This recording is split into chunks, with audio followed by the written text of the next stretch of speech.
Not only did the team beat Michigan, but the new indoor facility is 5 feet taller than Michigan's. Talk about what the support of Jack Swarbrick and the facilities at Notre Dame have brought to not only this recruiting class, but the success your program's having. Well, look, at any level, right, whether it's football or Fortune 500 country, you have to have the resources as well. And then you have to have an administration that is going to back that. So Jack has been extraordinarily helpful in making sure that we get the resources necessary for us to move this program ahead. And one of it was the need for an indoor facility. And it was absolutely crucial that this be the first stage of the development of our football program relative to the training aspect. So this is really about giving our players a better schedule as it relates to training. They won't have to get up at 6 o'clock in the morning, because we were sharing the Loftus with all of our intercollegiate teams, and it made it for a very difficult schedule for our players. We had to get all of our weight training and running in the morning. That's not normal. Most teams' football programs would be able to come back in the afternoon and use their indoor.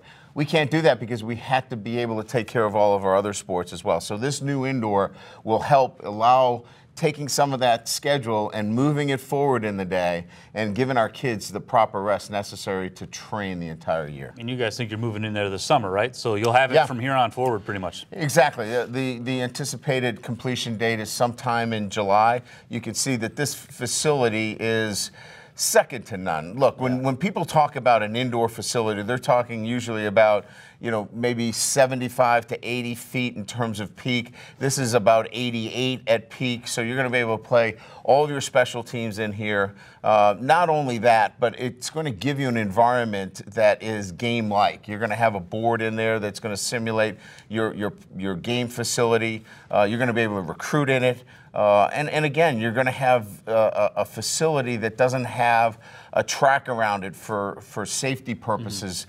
That becomes an issue. We haven't had full end zones to practice red zone situations. So this is much needed, and it will help our training of our football team. Correct me if I'm wrong. I think that gives you the ability to go in and out really quickly too, if you were to decide to go from indoors to outdoors. No doubt. So those doors open up right to the practice field. So what you'll see typically is maybe you'll see stretching there, and then you go right out onto the practice fields. You'll see the kickers indoors a lot more now because they can be in that facility.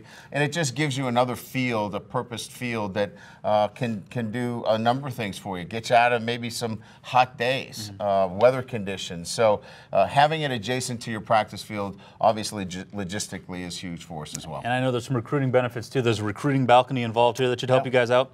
Yeah, there's some recruiting benefits in the sense that you're going to go in there and it is going to have a wow factor. This is not going to be a bubble. You're going to go in there with glass. You're going to see graphics. You're going to see the championship teams that Rye was part of. You're going to see those banners in there. And when you put up all of those things in that facility, it is going to be striking. It will be a jewel on our campus. And again, the way we do things here at Notre Dame from the outside in, it will look like any other building on campus with the brick. So it'll be a fabulous facility.